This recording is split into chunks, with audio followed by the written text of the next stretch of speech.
एक राजा ने आज अपने सैनिकों से कहा, ठंड ज्यादा पड़ रही है, बहुत तेज ठंड है, एक काम करो, आज की सभा महल के अंदर नहीं लगेगी, महल के बाहर लगेगी।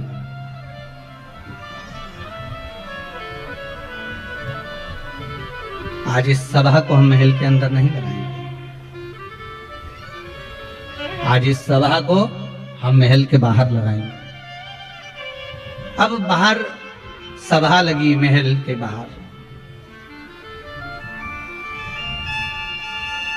और महल के बाहर सभा लगी।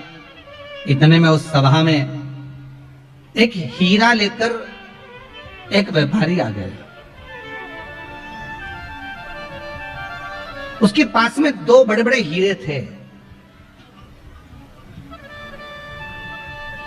और दोनों हीरे बड़े सुंदर थे। ऐसा लगता है कि दोनों कोहिनूर हीरा हो, और हीरा बड़ा सुंदर, दो ही हीरे और बड़े बड़े सुंदर हीरे, और अच्छे बड़े बड़े। शायद राजघराने में से हीरे भी नहीं थे, शायद राजघराने में इतने सुंदर हीरे भी नहीं होंगे जो हीरे उस व्यापारी के पास में थे। बड़े सुंदर हीरे को देखा, राजा के महल के बाहर जाकर खड़ा हुआ, जहां पर सभा लगी हुई थी उस सभा में हाथ जोड़कर कहा, महाराज हमारा मन है आपसे कुछ कहना चाहते हैं। दरबारियों ने कहा, क्या कहना चाहते हो, पहले हमें बताओ। नहीं नहीं, हमें महाराज से कहना है, महाराज हमको आपसे कुछ कहना है। महाराज जी बोले, बोलो क्या बात है, क्या बोलना चाहते हो। महाराज जी केवल इतना सा कहना चाहते हैं कि मेरे पास में दो कोहिनूर हीरे हैं, दो हीरे हैं मेरे पास में, और ये हीरे में एक हीरा असली है और एक हीरा नकली है।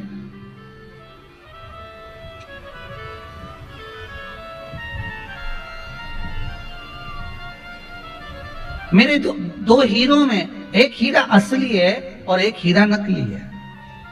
महाराज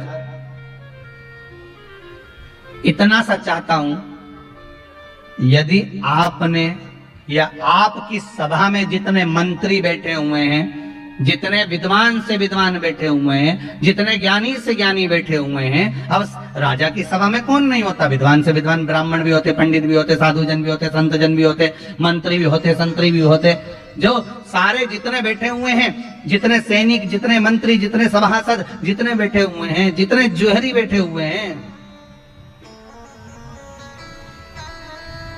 मेरा निवेदन है, अगर आपकी सभा में और आप बता दोगे कि असली हीरा कौन सा है और नकली हीरा कौन सा है, आपने बता दिया असली कौन सा है, तो मैं असली हीरा आपको देकर चले जाऊंगा, और अगर नहीं बताया तो आपसे हीरे की कीमत लेकर आऊंगा, क्योंकि मैं सारे राज्यों में घूमता घूमता आया हूं, हर राज्य में मैं जीतता आया हूं, क्योंकि आज तक कोई मिला ही नहीं कि जिसने बता दिया कि इसमें असली हीरा कौन सा।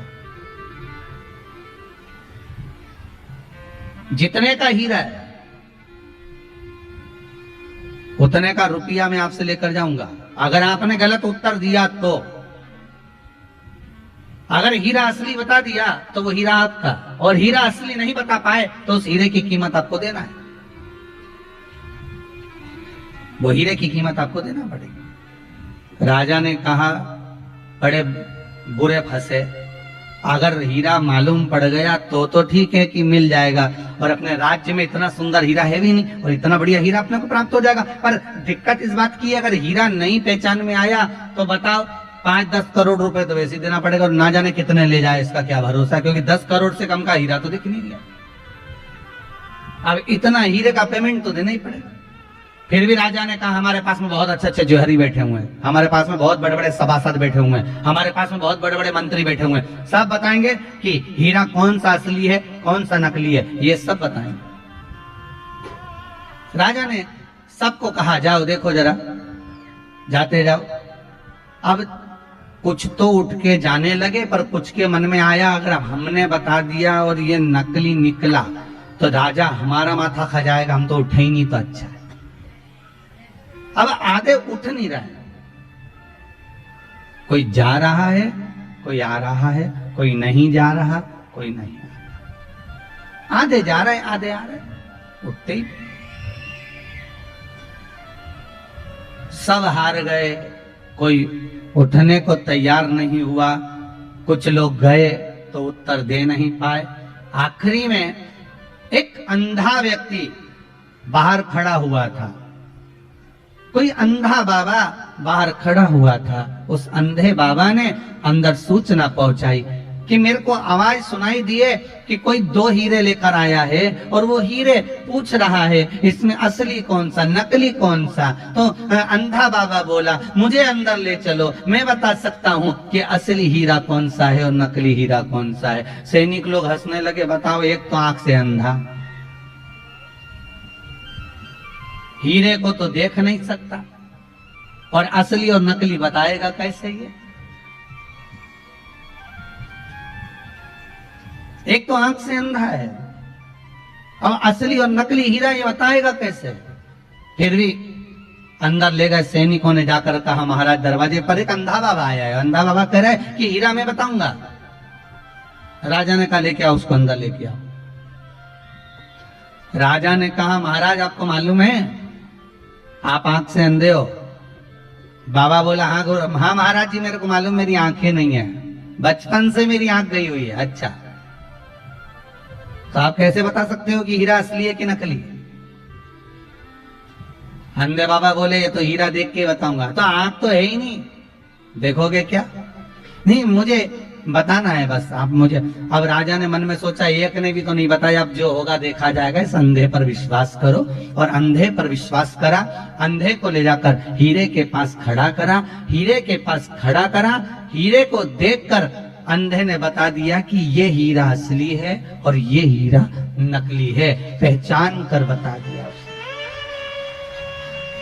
अंधे ने कह दिया ये हीरा असली है, ये हीरा नकली है। जैसे अंधे ने कहा, जो जोहरी था जो हीरा लेकर आया था व्यापारी, उसने कह दिया बिल्कुल सही बोला ये अंधा, ये अंधा बाबा बिल्कुल सही बोला है, ये हीरा असली है।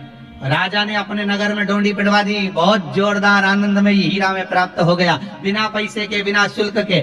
सारा तैयारी होने लगी, नगर में डोंडियां पिटने लगी, दरवाजे पर द्वार पर घी के दिए जलने लगे, पूरे नगर में आनंद हो गया। करोड़ों रुपए का हीरा आज फ्री में मिल गया इस अंधे के चक्कर में, इस अंधे बाबा के चक्कर में। पर राजा के हृदय में खलबली मची रही कि अंधा जब अच्छे अच्छे व्यापारी नहीं पहचान पाए, जोहरी नहीं पहचान पाए, सैनिक नहीं पहचान पाए, सभासद नहीं पहचान पाए, तो ये अंधे ने कैसे पहचान लिया?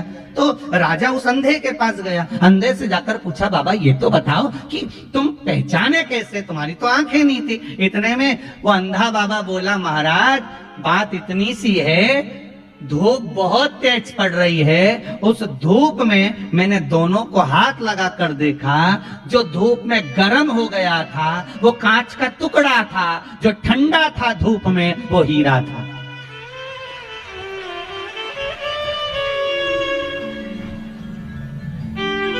भारी से भारी धूप में भी कांच गर्म हो जाता है, भारी से भारी तपन में भी, भारी से भारी धूप में कांच गर्म हो जाता है, पर भारी से भारी धूप में हीरा कभी गर्म नहीं होता, हीरा हमेशा ठंडा की ठंडा रहता है।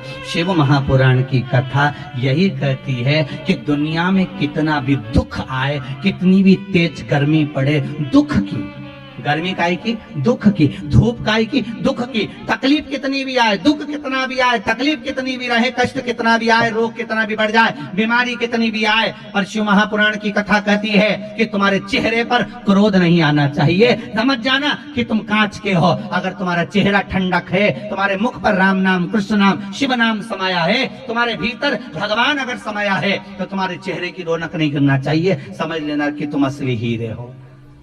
असली और नकली की पहचान करना ये हीरा की कथा कहती है।